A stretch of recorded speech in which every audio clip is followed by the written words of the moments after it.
एक टीवी वाली 5 बहुएं। जैसे ही घड़ी की सुई 8 पर पहुंचती है, कुंती की 5 बहुएं हॉल में लगी टीवी के आगे आकर जमावाड़ा लगाते हुए रिमोट पर धावा बोलती हैं और रूबी कहती है, छोड़ दो। वही तो जेठानी जी, जिद मत करो, छोड़ दो। ऐसे कैसे छोड़ दूं? टीवी के रिमोट पर हाथ पहले मेरा पड़ा था, पर नजर पहले मेरी गड़ी थी। अरे टीवी के पीछे लड़ते झगड़ते कहीं देर ना हो जाए, तब तक हमारा पसंदीदा प्रोग्राम खत्म ही ना हो जाए। मानवी की बच्ची, तू तो चुप कर। सारा दिन मजे से टीवी के आगे नजरें गड़ाए बैठी हुई थी। अरे मैंने क्या तुम्हारी आंखों पर डेरा डाले रखा था? हम चारों की पसंद तुमसे एकदम अलग जो ठहरी। तुम्हें तो सिर्फ मर्द वाले शो पसंद है। कभी कुश्ती देखती हो, कभी क्रिकेट। अरे तो क्या, जैसे सास बहू और साजिश देखूं? अरे ओ मानवी, ये साजिश से भरी हुई सीरियल तो जेठानी जी को ही मुबारक हो। मैं तो सिर्फ सुर संग्राम देखती हूँ। अरे लाओ रिमोट, मेरे शो का समय हो चला है। अरे सुर संग्राम सीरियल देखकर कौन सा तुम स्वर कोकिला बन जाओगी? अरे जेठानी जी, सुर संग्राम सीरियल नहीं है, रियलिटी शो है। 5 बहू के बीच टीवी देखने को लेकर जबरदस्त भिड़ंत शुरू हो जाती है। ऐसे में रिमोट की छीना झपटी तो होनी ही थी। सभी रिमोट उनके हाथों से छूटकर दूर खड़ी कुंती के पास पहुंच जाता है। शाबाश मेरी बेशरम बहुओं, 8 बजे और तुम पांचों के बीच मनोरंजन को लेकर महाभारत न छिड़े। भला ऐसा किसी दिन होता है क्या? तभी पांचों अपनी अपनी दलीलें पेश करती हैं। देखो ना सासू माँ, मैं इस घर की बड़ी हूँ, इसके बावजूद भी ये चारों एक टीवी के पीछे कैसे मुझसे लड़ झगड़ रही हैं। वाह जी वाह जेठानी जी, तो एकदम सास बहू की सीरियल वाली साजिश रच रही हैं। क्योंकि जेठानी ही एक दिन मेरे सुर संग्राम शो के लिए आप अपने सीरियल का त्याग नहीं कर सकते। अरे मेरी समझदार सासू माँ की बेवकूफ बहुओं, क्यों बेवजह लड़ने झगड़ने में वक्त बर्बाद कर रही हो? साफ तौर से समाचार लगा लो, देश भर की खबरें आ रही होंगी। निशा भी ना जब मुंह खोलेगी उल्टा ही बोलेगी। अरे एक टीवी के पीछे हम 5 बहुओं के बीच घर में क्या कम माहौल बिगड़ा हुआ है जो तुम इसमें देश भर की चिंता और शुमार करना चाह रही हो? टीवी के पीछे 5 बहुओं के बीच हो रही तू मैं देख कुंती बौखलाकर जोर से चीखती है। बस बंद करो, पांचों की पांचों अपनी बकैतियां। एक टीवी के पीछे 5 कुत्ते बिल्लियों की तरह झगड़ रही हो। बिना चू चपड़ किए शांति के साथ बैठकर एक सीरियल संगीत नहीं सुन सकती? कुंती का भड़का हुआ स्वरूप देखकर योगिता जोरदार तालियां बरसाते हुए कहती है, वाह माँ जी, गजब, आपने तो मजा ही दिला दिया। आपकी आवाज सुनकर शोले का गब्बर याद आ गया। शोले से याद आया, आज जी सिनेमा चैनल पर 9 बजे शोले फिल्म आने वाली है। सास बहू साथ बैठ कर देखेंगे। वाह, नहीं नहीं, क्या बात है। सास की एक बात भेजे में भले ना घुसे, मगर टीवी पर आने वाला हर एक शो संगीत के बोल का बखूबी अता पता है तुझे। ये सुनकर चारों मंद मंद मुस्कुराने लगती हैं। ये बात सिर्फ योगिता बहू पर ही नहीं, बची हुई तुम चारों पर भी लागू होती है। जाओ जाकर पांचों खाना परोसो। कभी ये जी में नहीं आता कि पांचों साथ मिलकर संजीव कुमार की रसोई से कुछ नया खान पान सीख लें। रसोई घर में आते ही टीवी के पीछे फिर से लड़ने लगती हैं। सारे फसाद की जड़ तुम चारों हो। काश कि मैं इस घर की इकलौती बहू होती, तुम मजे मारकर आराम से टीवी देख सकती। मेरा सुर संग्राम शो खत्म हो गया। अरे ओ ध्वनि, ज्यादा सुर संग्राम किया ना तो रसोई कहीं कुश्ती के मैदान में न बदल जाए। आवाज सुनकर एक बार फिर कुंती वहाँ आकर कहती है, एक पल के लिए भी तुम पांचों लुगाई के बीच खटर पटर बंद नहीं हो सकती। ऊपर वाले को भी इन 5 पनौतियों को मेरे पल्ले ही मढ़ना था। ऐसे ही एक दिन बीत जाता है। अगली सुबह ध्वनि जल्दी टीवी के आगे पसर कर संगीत सुन रही थी। तभी मानवी रिमोट उठाकर चैनल चेंज कर देती है। अरे ओ मेरी सास की बड़ो बहू, टीवी का चैनल किससे पूछकर चेंज किया? 10 बज चुके, आज सोनी पर WWE शुरू होने वाला है, मगर अभी तो पूरे 5 मिनट बाकी हैं। अरे क्या पता शो पहले ही शुरू हो गया तो? दोनों के बीच ही बहस छिड़ जाती है। तभी कुंती देवी वहाँ आकर माथा पकड़ते हुए कहती हैं, लो जी, मनोरंजन के पीछे इनकी महाभारत सवेरे सवेरे ही शुरू हो गई। सासू माँ, मुझे रेसलिंग शो देखना है। ध्वनि से कहिए रिमोट मुझे दे दे, वरना क्या कर लोगी तुम? सीधे तौर से रिमोट मुझे सौंप दो, वरना सूद दी जाओगी।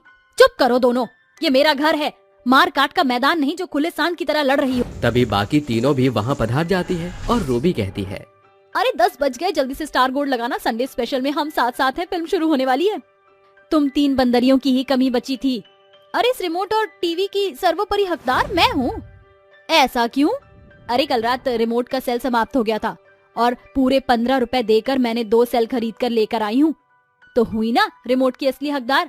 इसलिए आज सारा दिन समाचार चलेगा। अरे ऐसे कैसे? भूलो मत, डिश का रिचार्ज मेरे बैलेंस से होता है और वो सारे पैसे मेरे ही 5 पांडव के जेब से मांजे जाते हैं। क्यों बहू, अपनी सास को बेवकूफ समझा है? अब ये तय कर लो कि साथ बैठकर हम साथ साथ देखना है, समाचार देखना है, संगीत या फिर कुश्ती। माँ जी, हम पांचों को टीवी के पीछे लड़ते खुद भी अच्छा नहीं लगता है। बेहतर होगा कि आप हम पांचों के कमरे में अलग अलग टीवी लगवा दो। अरे मेरे बेटे कोई सरकारी मुलाजिम या टाटा बिरला नहीं जो पल भर में 5 टीवी आ जाएं। इस एक टीवी से ही चुपचाप काम चलाओ, वरना रिमोट ले जाकर बक्से में बंद कर दूंगी। फिर ना रहेगा बांस, ना बजेगी बांसुरी। मिसाल तो समझ ही गई होगी। रिमोट के बंद होने की बात सुनकर पांचों के बीच जैसे भरत मिलाप उभर आता है। पांचों साथ मिलकर टीवी देखने लगती हैं, मगर कुंती के जाते ही पांचों लड़ने झगड़ने लगती हैं। तुम पांचों फिर शुरू हो गई? अरे तंग आ गई हूँ मैं। जी तो करता है गंगा में जाकर बैठ जाऊं। ये टीवी ना होकर जैसे तुम पांचों बहुओं के लिए लाइलाज टीवी की बीमारी बन गई है। अब से हर एक दिन तुम पांचों में से हर जन अपने पसंद की सीरियल संगीत देखेगा, मगर उस पल दूसरा वहाँ मौजूद नहीं होगा। ठीक है माँ जी, हमें मंजूर है। कुंती के कहे अनुसार पहले दिन ध्वनि संगीत सुनती, दूसरे दिन योगिता समाचार, तीसरे दिन रूबी सीरियल देखती और चौथे दिन मानवी कुश्ती और 5वें दिन निशा कार्टून देखती। मगर टीवी के रहते भी वो पांचों एक समान खालीपन महसूस कर रही थी। फिर एक रात जैसे ही हॉल में आती हैं, तो वो देखती है कि उसकी पांचों बहू एक साथ सोफे पर पसरी एक ही शो देखते हुए ठहाके मार रही थी। अरे तुम पांचों एक साथ? आज सवेर का सूरज पूरब की जगह पश्चिम से उगा था क्या, जो महाभारत भरत मिलाप में बदला दिख रहा है? माँ जी, अब ये भरत मिलाप आपको अपनी पांचों बहुओं के बीच रोजाना देखने को मिलेगा। हम पांचों हमेशा टीवी के पीछे लड़ती तो थी, मगर इन 5 दिनों के पड़ाव में हमें सबक मिल गया। हाँ माँ जी, जो सुकून साथ बैठकर टीवी देखने में है, वो अकेले कहाँ है। तो आखिरकार मेरा ये पैतरा काम कर ही गया। मेरी पांचों बहुओं, इस बात को गांठ बांध लो, जो खुशी आपसी साझेदारी सहमति में शामिल होती है उसे ही कहते हैं परिवार का प्यार। माँ जी, मनोरंजन का संसार सीधे आपके द्वार। रात के 10 बजे कुछ लोग झुमरू गांव के स्टेशन से सेब ट्रेन में जा रहे थे। कुछ देर बाद ही ट्रेन में अजीब अजीब हरकतें होने लगी। ट्रेन में तेज हवाएं चलने लगी। वहीं सीट पर बैठे लोग घबरा गए और कहने लगे, अरे ये सब क्या हो रहा है? अरे शीला, मुन्नी, चिकनी, चमेली, लैला, कोई तो बताओ। अरे हम कैसे पता होगा? हम क्या इस ट्रेन में आकर रोज मुजरा करते हैं? अरे तो हो क्या गया होगा? डर क्यों रही हो तुम सब इतना? मैं तो नहीं डर रही। सेब ट्रेन में हो रही हलचल एकदम से बंद हो जाती है और ट्रेन में सन्नाटा सा हो जाता है। अरे ये क्या, सब पहले की तरह नॉर्मल हो गया, बिल्कुल सन्नाटे जैसा। हाँ तो बढ़िया है। वैसे इस एप्पल ट्रेन के बारे में क्या कहना है? आज से पहले मैंने ऐसी ट्रेन कभी नहीं देखी। पर मैंने देखा, अब हर शहरों के फलों की ट्रेन चलने लगी है। यहाँ पर एप्पल ट्रेन चल रही है, इलाहाबाद में जमुनी ट्रेन और जयपुर में मूली ट्रेन चल रही है। अरे वहाँ के लोग मूली खा खा कर ट्रेन में कितना पाते होंगे ना। वो तो है। पर इस ट्रेन में क्या है, हम जितना मर्जी चाहे सेब खा सकते हैं। भूख भी लगी है। ये कहते ही पांचों की सीट के पास बहुत सारे एप्पल लुढ़कते हुए उनके पैरों के पास आते हैं। ये उठाकर शीला मुन्नी से कहती है, अरे इस मुन्नी की बच्ची ने सोचा और इतने सारे एप्पल प्रकट भी हो गए। वाह वाह वाह वाह वाह, मैं भी खाऊंगी एप्पल। ये बोलकर धन्नो सेब उठाकर खाती ही है कि अचानक से ट्रेन में बवंडर सा छा जाता है। सारे एप्पल हवा में उड़ने लगते हैं और उन पांचों को मारने लगते हैं। उनके सिर पर बहुत तेज की लगती है और वो झुककर कहती है, अरे बाप रे बाप, ये क्या हो रहा है? अरे ये सब हवा में से कैसे उड़ रहे हैं और हमें क्यों मार रहे हैं? अरे कोई तो हमें बचाओ इससे। खाओ खाओ खाओ, हमारे सेबों को खाओ अब। चुड़ैल हमारे ट्रेन में कैसे आ सकती है? सरप्राइज! तो कैसे हैं आप सब? क्या आप सब सेब खाना चाहते हैं? मैं खिलाता हूँ। तुम्हें सेब की भूख लगी थी ना, इसलिए तुम मेरी एप्पल ट्रेन में आ गई। शीला, हाँ मुन्नी, चुड़ैल, भूत दोनों है यार। ये क्या, एक के ऊपर एक सरप्राइज देने का ऑफर चल रहा है? जो कभी भूत आ रहा है तो कभी चुड़ैल। अगर तुम्हारे साथ और साथी हैं तो बता दो, क्योंकि हमारी तो तुम्हें देखकर ही ऐसी तैसी हो गई है। जो कच्चा था, पर तुम्हें परेशान मैं और मेरा भूतिया पति ही करेंगे बस। मैं तो कहता हूँ इन लोगों को मार डालो या तो अपने जहरीले सेब खिला दो। क्या जहरीले सेब? मतलब आगे कुआ और पीछे खाई? बचने का कोई तरीका ही नहीं है। एक शर्त पर तुम्हें छोड़ सकता हूँ, जब तुम मुझे नाच कर दिखाओगे। हाँ हाँ हाँ, हम नाचेंगे। मुन्नी बदना हुई डार्लिंग तेरे लिए, मैं झंडू पाम हुई डार्लिंग तेरे लिए, मुन्नी के गाल गुलाबी नैन शराबी जाल नवाबी रे।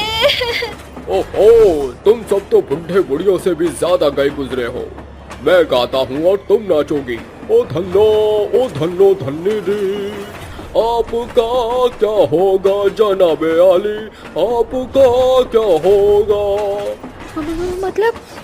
मतलब ये क्या, तुम पांचों अब जो मरने वाली हो। ये कहते ही चुड़ैल उन पांचों को जबरदस्ती सेब खाने के लिए मजबूर कर देती है, जिसे खाते ही वो पांचों मर जाती है और कहती है, आखिर मैंने इन्हें सेब खिला ही दिया, अब हम मचाएंगे आतंक। सही कहा तुमने, उससे पहले एप्पल ट्रेन को जरा हम हवा में तो उड़ा दे। ये कहते ही दोनों अपनी शक्तियों से उस एप्पल ट्रेन को हवा में बादलों की सैर कराते हैं और दूसरे ट्रेन के दूसरे डिब्बे में जाकर उन लोगों को डराते हैं। तभी कुछ लोग खिड़की से बाहर देखकर डरने लगते हैं। भला ये ट्रेन हवा में कैसे उड़ सकती है? सही कहा, ये एप्पल ट्रेन तो हवा में चल रही है, पर ऐसे कैसे? हमारी वजह से इस एप्पल ट्रेन पर मेरा और मेरी धर्म पत्नी चुड़ैल का कब्जा है। हाँ, तुम्हें तो शुक्रगुजार होना चाहिए कि तुम ट्रेन में बैठकर एरोप्लेन का मजा ले रहे हो। चलो अब जल्दी से ये सारे सेब खा लो, वरना मैं तुम्हें उड़ती हुई ट्रेन से धक्का दे दूंगी। नहीं नहीं, प्लीज ऐसा मत करना।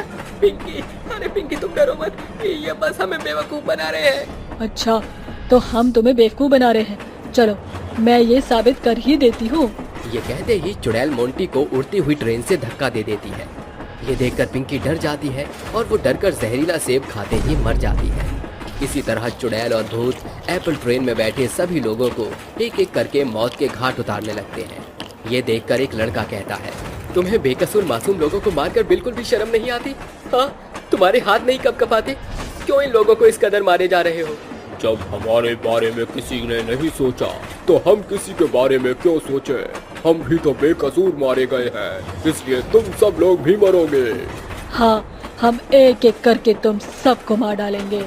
तुम ऐसे ही किसी को नहीं मार सकते, अरे वजह बताओ।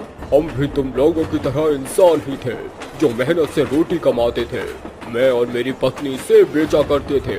जब हमारा काम सड़कों पर नहीं चला तो हमने सोचा क्यों ना ट्रेन में ही लोगों को सेब बेचने लगे। सेब ले लो, सेब ताजा ताजा मीठे मीठे सेब, लाल सेब, हरे सेब, मीठे मीठे सेब। अरे अंगूरी, जरा छाबड़िया में से और सेब लाना, मेरे सेब खत्म हो गए हैं। जी अभी लाई। ये बोलकर अंगूरी अपने पति को और सेब दे देती है। तभी कैलाश के पास रघुवीर पैसेंजर आकर कहता है, अरे भाई साहब, ये सेब कैसे दिए हैं? जी 100 रुपए किलो, बिल्कुल बढ़िया मीठे सेब हैं। क्या आप मुझे ये पूरी टोकरी दे देंगे? वो क्या है ना, मेरी बहन की शादी इसी ट्रेन में हो रही है तो उन लोगों की खाने की व्यवस्था नहीं हो पाई, तो मैंने सोचा यहाँ से भी खिला दूं। अरे ये तो आपने बहुत अच्छा सोचा है, पूरी टोकरी आपको 1000 रुपए की पड़ेगी। अच्छा हाँ, तो क्या मैं ये टोकरी ले जाऊं? जब ये टोकरी रख कर आऊंगा तो उस डिब्बे में से आपके पैसे भी लेता आऊंगा। बताइए। यही दे देते आप।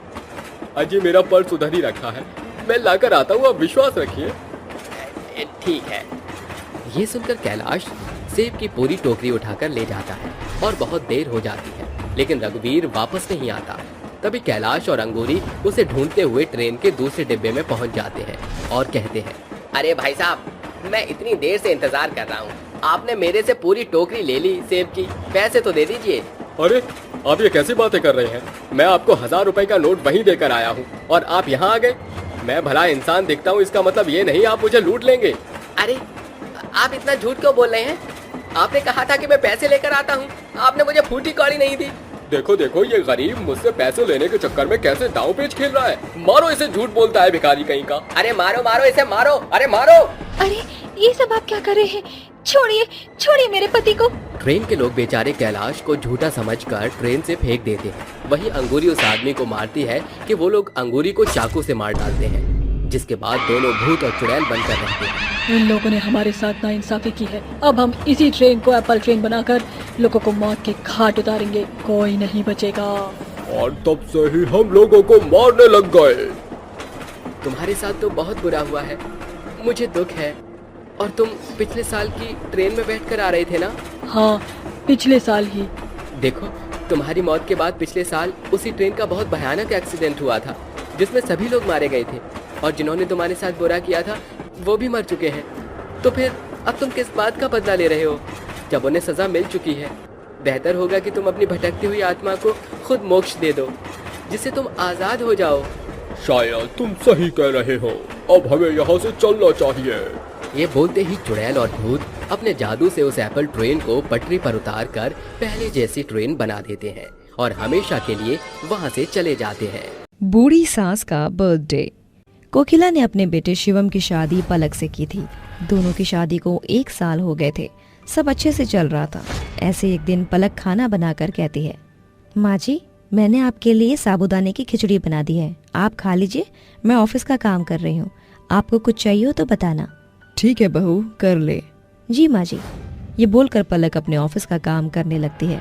कोकिला खिचड़ी खा लेती है। शाम को शिवम ऑफिस से आ जाता है, तभी उससे कहती है, शिवम, 22 को बिजली का बिल भरना है तो आप याद से भर देना। 22 जुलाई को भरा तो था। अरे शिवम, 22 जुलाई नहीं, 22 अगस्त है। 22 अगस्त? 22 अगस्त?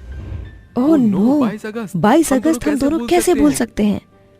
शिवम, शादी के बाद मैंने डिसाइड किया था कि मैं माँ जी का बर्थडे बहुत धूमधाम से मनाना चाहती हूँ। आपने बताया था उन्होंने कभी भी अपना बर्थडे सेलिब्रेट नहीं किया है, तो इस बार मैं करना चाहती हूँ। हाँ पलक, मुझे याद है, पर अब तो हम पर सिर्फ 1 दिन का ही टाइम है, सिर्फ कल का, परसों माँ का बर्थडे है। तो क्या सोचा है तुमने? मैंने सब सोच लिया है। आज तक का सबसे बेस्ट गिफ्ट होगा उनका, और सबसे पहले हम सरप्राइज के लिए माँ जी को घर से बाहर भेजना होगा ताकि हम तैयारी कर सकें। हाँ ठीक है। शिवम, आप मुझे ये बताइए, आप हर साल माँ के बर्थडे पर क्या करते हैं? मैं हमेशा माँ के बर्थडे पर उन्हें बादाम का हलवा खुद बनाकर खिलाता हूँ, क्योंकि उन्हें वही पसंद है। और ऐसा कुछ बताइए जो उन्होंने बहुत टाइम से ना किया हो, उन्हें वो चाहिए हो, और ऐसा कुछ। माँ को अपनी सहेलियों से मिलने का बहुत मन है। वो मुझसे कहती रहती थी कि बेटा मुझे बरेली लेकर चल, पर मैं उन्हें कभी ले जा ही नहीं पाया। अमेजिंग। शिवम, माँ को सरप्राइज बर्थडे में यही देना है, उन्हें उनकी पुरानी सहेलियों से मिलवाएंगे जिससे वो बहुत खुश हो जाएंगी। पर एक बात, आप माँ जी को हमेशा की तरह बादाम का हलवा बनाकर विश नहीं करेंगे, उनसे बात भी नहीं करेंगे, और मैं भी बात नहीं करूंगी। पलक, तुम ऐसा क्यों कर रही हो? माँ बहुत उदास हो जाएगी। शिवम, ये मेरा सरप्राइज प्लान, प्लीज आप वैसा ही करिए। हाँ मेरी डार्लिंग, इस बार माँ बहुत खुश होंगी। तुम बता दो, वही डेकोरेशन का सामान ले आऊंगा। ठीक है शिवम। माँ जी की सहेलियों का नंबर है आप पे? हाँ शायद है, डायरी ढूंढनी होगी। जल्दी करना शिवम, कहीं माँ जी की फ्रेंड्स यहाँ आ ना पाए, इसीलिए कल तक हमें हर हाल में मैसेज पहुँचाना है उनके फ्रेंड तक। कुछ देर बाद सब बैठकर एक साथ डिनर करने लगते हैं। अगले दिन पलक अपने ऑफिस का काम कर रही थी, तभी उसकी सास कहती है, बहू, मेरा सर दर्द हो रहा है, जरा सर दर्द की गोली और पानी ला कर दे दे। आई माँ।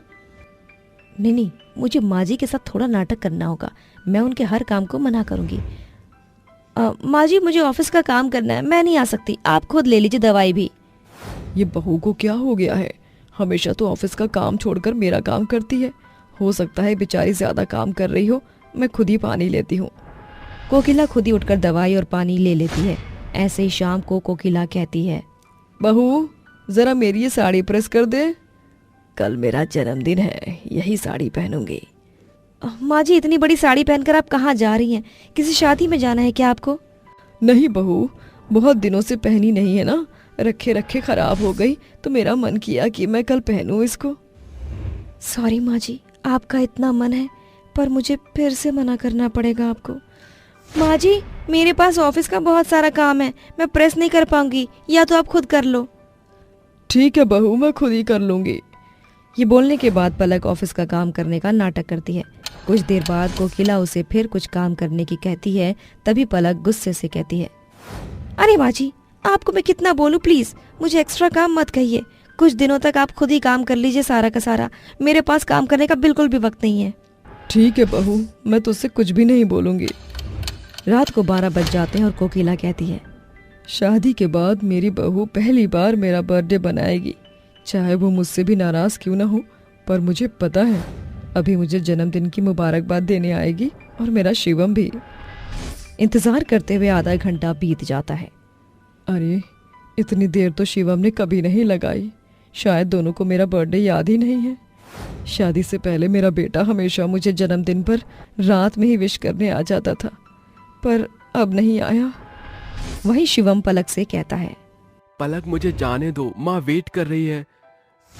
मैं उन्हें हर साल विश करता हूँ।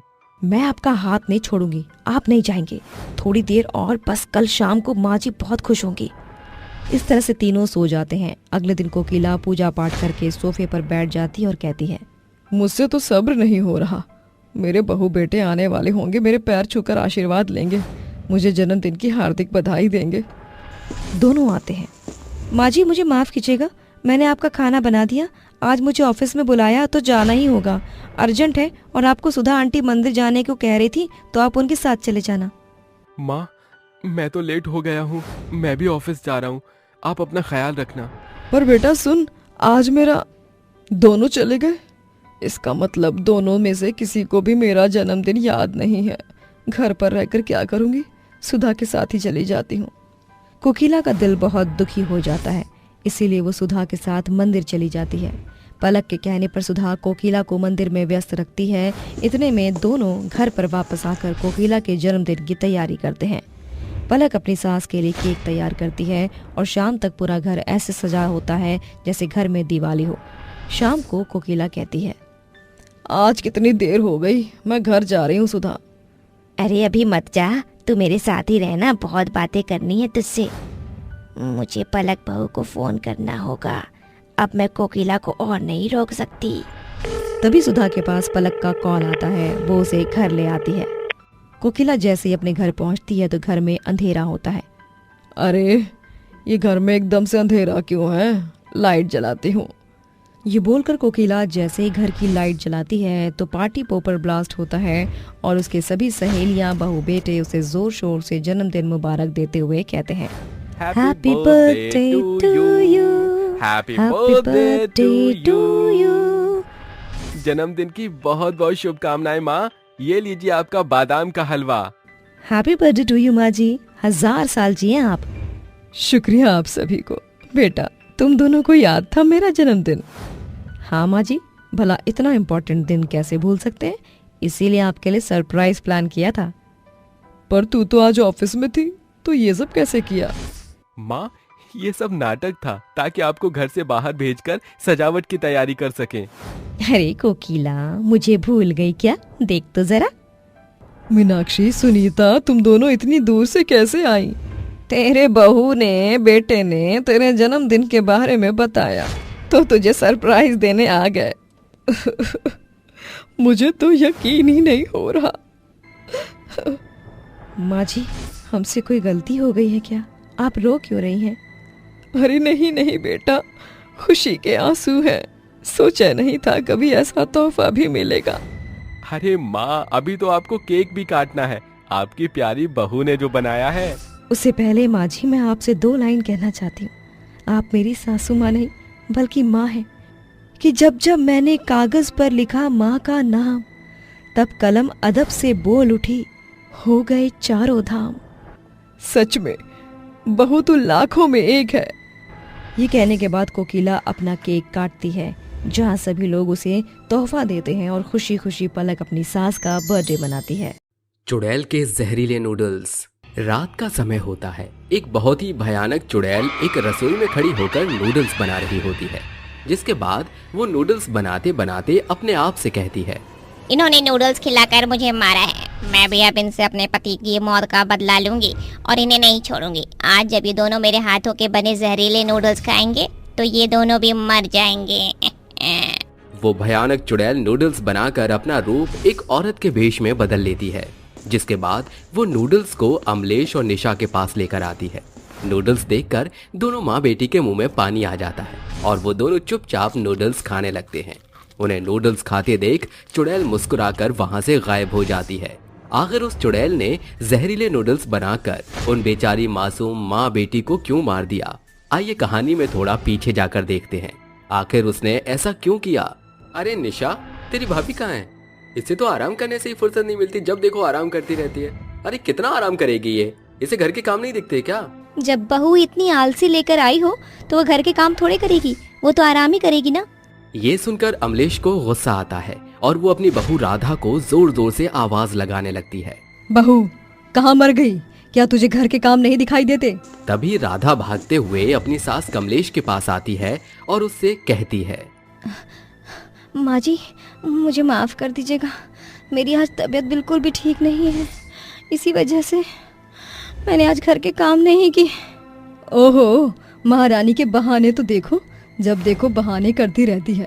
अरे तुझे बहाने बनाने के अलावा और कोई काम नहीं आता? जा अब जल्दी से जा और हमारे लिए नाश्ता बना कर ले आ। लेकिन माँ जी मेरी तबीयत बहुत ज़्यादा ख़राब है, मुझे खड़ा भी नहीं होया जा रहा। तभी अमलेश उसके बाल पकड़कर कहती है, तेरी इतनी हिम्मत कि तू मेरी बात को टालेगी? रुक, तुझे मैं अभी बताती हूँ। ऐसा कहकर अमलेश उसको एक जोरदार थप्पड़ मारती है, जिसके बाद बेचारी राधा चुपचाप रसोई में जाकर अपनी सास अमलेश के लिए खाना बनाने लगती है। कुछ ही देर में राधा खाना बनाकर अपनी सास अमलेश को उसके कमरे में देने चली जाती है।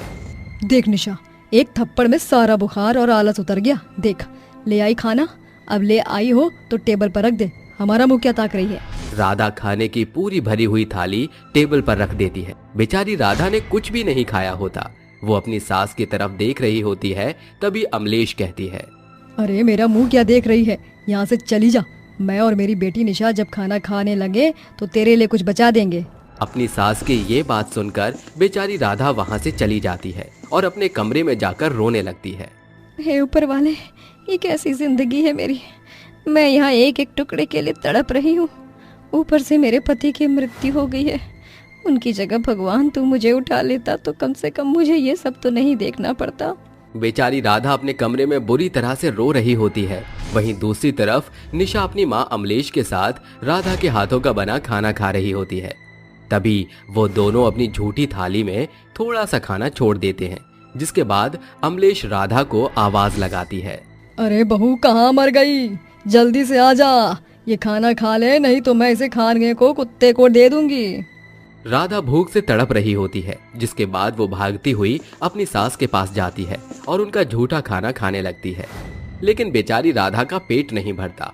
शाम होते होते अमलेश राधा से कहती है, अरे देख शाम हो गई है, जल्दी से बाजार जाकर सब्जी लेकर आ जा, रात का खाना भी तो बनाना है। ठीक है माँ जी, मैं सब्जी लेने चली जाती हूँ। ऐसा कहकर राधा सब्जी लेने के लिए निकल पड़ती है।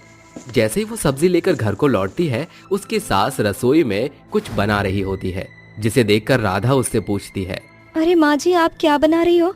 अगर आपको कोई मदद चाहिए तो मुझे बताइए, मैं आपकी मदद कर देती हूँ। अरे नहीं मेरी प्यारी बहू, आज तेरी तबीयत ठीक नहीं थी तो मैंने सोचा तेरे लिए नूडल्स बना देती हूँ।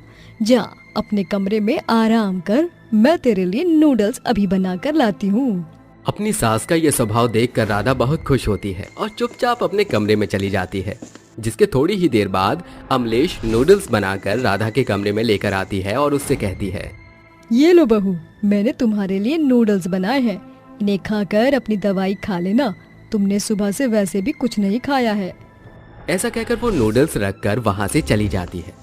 जिसके बाद भूख के मारे बेचारी राधा सारी की सारी नूडल्स खा लेती है। कुछ देर बाद वो अपने बिस्तर पर आराम करने के लिए लेटने वाली होती है, लेकिन तभी अचानक से उसके मुंह से झाग और खून निकलने लगता है, जिसके बाद वो वहीं गिर जाती है और तड़प तड़प कर मर जाती है। वहीं दूसरी तरफ अमलेश अपनी बेटी निशा से कहती है, आज तो मैंने इस राधा का नाम की चिड़िया को जड़ से उखाड़ दिया। बता कैसा रहा मेरा नूडल्स वाला प्लान? बिल्कुल परफेक्ट माँ, अब इस पूरी प्रॉपर्टी के ऊपर हमारा हक है। आखिर भाई ऐसा कैसे कर सकते हैं? उन्होंने सारी प्रॉपर्टीज राधा के नाम की। अरे हम दोनों क्या मर गए थे? अरे तो चिंता मत कर, अब तो सब कुछ हमारा है, जा मौज ले। राधा के मरने के बाद राधा की आत्मा को शांति नहीं मिलती और वो चुड़ैल बनकर ये सब सुन रही होती है। जिसके बाद वो अपने आप से कहती है, कैसी सास और ननद है मेरी। अरे मैंने इनका क्या बिगाड़ा था? अगर इन्हें मुझसे इतनी ही परेशानी थी तो मुझे घर से निकाल देती या फिर मुझसे साफ कह देती, मैं सारी प्रॉपर्टी इनके नाम कर देती। इन्होंने तो मुझे जान से ही मार दिया, लेकिन अब मैं इन दोनों में से किसी को नहीं छोड़ूंगी और जहरीले नूडल्स बनाकर इन्हें खिलाऊंगी। उस दिन के बाद से चुड़ैल अपनी सास और ननद से बदला लेने का मौका ढूंढ रही थी, कि तभी एक दिन अमलेश घर के कामों से परेशान होकर एक नौकरानी को बुला लेती है और उसे घर के सभी काम बता देती है। इसी चीज का फायदा उठाकर चुड़ैल एक दिन नौकरानी का वेश बदलकर उनके लिए रसोई में जहरीले नूडल्स बना रही थी, जिसके बाद वे जहरीले नूडल्स अपनी सास और ननद को देने जाती है। ये लीजिए मैडम साहिबा, आपके लिए मैंने नूडल्स बनाए हैं। अरे लेकिन हमने तो तुम्हें नूडल्स बनाने के लिए कहा ही नहीं था। अरे अब क्या बताएं मैडम साहिबा, मेरे कान थोड़े कम सुनते हैं।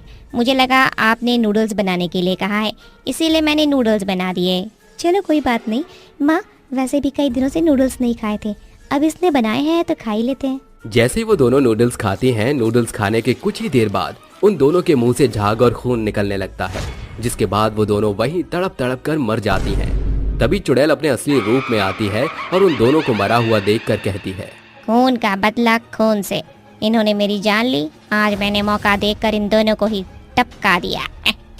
अपनी मौत का बदला लेने के बाद चुड़ैल को मुक्ति मिल जाती है और वो वहाँ से हमेशा के लिए चली जाती है। जादुई मिट्टी की गाय। दरियागंज गांव में केशव अपने 10 वर्षीय बेटी जूही के साथ अपनी पुरानी झोपड़पट्टी में रहता था। घर चलाने का एकमात्र सहारा उसकी गाय लाली थी, जिसका दूध बेचकर वो दाल रोटी का इंतजाम कर पाता था। उसके पास इतना धन नहीं था कि वो एक पक्का मकान बनवा सके। सावन का महीना शुरू होने के साथ एक रात झमाझम बरसात होती है। गौशाला में बंधी गाय गुहार लगाती है, माँ, माँ। गौशाला के छप्पर से टपक रही बारिश की ठंडी बूंदों से लाली एकदम नहा चुकी थी और ठंडी हवाओं के झोंके से कंपकपाते हुए पागुर कर रही थी। तभी केशव की आंख खुलती है और वो खिड़की से झांक कर कहता है, अरे यह अचानक तूफान भरी बरसात। नन्ही जूही अपनी गाय लाली की चिंता में दौड़कर गौशाला में आती है। माँ, माँ। पिताजी, लाली तो ठंड के मारे ठिठुर रही है। केशव कोने में पड़ी बोरी को गाय पर उड़ाकर अंदर चला आता है, जहाँ नन्ही जूही कहती है, पिताजी, लाली को कुछ होगा तो नहीं? अगर उसे कुछ हो गया तो मैं किसके साथ खेलूंगी? मेरी प्यारी गुड़िया, लाली को कुछ नहीं होगा, सो जा। सवेरा होते ही आसमान से बरसाती बादल छटने के साथ पूरा गांव अपने कामकाज में लग जाता है। तभी जूही गौशाला का दरवाजा खोलती है। पिताजी, पिताजी, जल्दी आइए पिताजी, लाली कुछ बोलती क्यों नहीं? ए राम, लालिया हमें छोड़ गई जूही। जूही अपनी जान से प्यारी गाय के शव से लिपटकर उसे चूमती हुई फूट फूट कर रोने लगती है।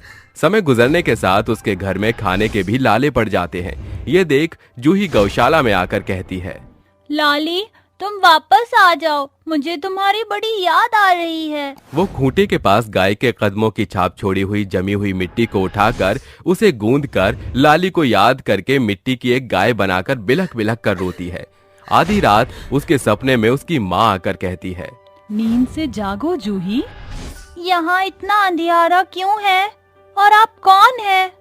मैं तुम्हारी माँ हूँ जो यमलोक से आई हूँ, मगर मेरी माँ तो मुझे जन्म देते ही मर गई और अब तो मेरी गाय लाली भी माँ के जैसे सितारा बन गई होगी। मैं तुम्हें ये बताने आई हूँ कि तुमने जिस मिट्टी से गाय बनाई थी, तुम्हारे सच्चे आंसू उस पर गिरने के साथ उसमें जान पड़ चुकी है, इसलिए वह सजीव होकर जादुई मिट्टी की गाय बन चुकी है। तुम उसे जो कुछ मांगोगी वो तुम्हें दे देगी। अचानक जूही का सपना टूटता है और उसकी नजर खिड़की पर धरी मिट्टी के गाय पर पड़ती है, जो एकदम चमक दमक रही थी। अरे, ये मिट्टी की गाय तो एकदम सोने जैसी दिख रही है। वो रात के अंधियारे में किवाड़ खोलकर मिट्टी की बनी गाय को आंगन में रखते हुए कहती है, अगर सचमुच तुम जादुई मिट्टी की गाय हो तो मुझे मेरी लाली लौटा दो। साधारण मिट्टी की गाय में एकदम से हलचल होती है और वो चमचमाती मिट्टी की गाय में ढल जाती है। मैदान के चारों तरफ एक तेज रोशनी उजागर होने के साथ एक गाय प्रकट होकर गुहार लगाती है, माँ, माँ। ये तो सचमुच जादुई मिट्टी की गाय है जिसने मुझे मेरी लाली के जैसी गाय दी है। जादुई गाय के जादू को देख नन्ही जूही की आकांक्षा और ज्यादा बढ़ती है। सभी के घर कितने सुंदर दिख रहे हैं, एक हमारा ही घास फूस का टूटा फूटा घर है। जादुई मिट्टी की गाय, क्या तुम मेरे झोपड़ी को एक सुंदर घर में बदल सकती हो? जादुई मिट्टी की गाय की आंखों से आ रही एक सुनहरी चमक जूही के कच्चे घर पर पड़ने के साथ वो एक सुंदर महल में बदल जाता है, जिसे देख जूही भौचक्की रह जाती है।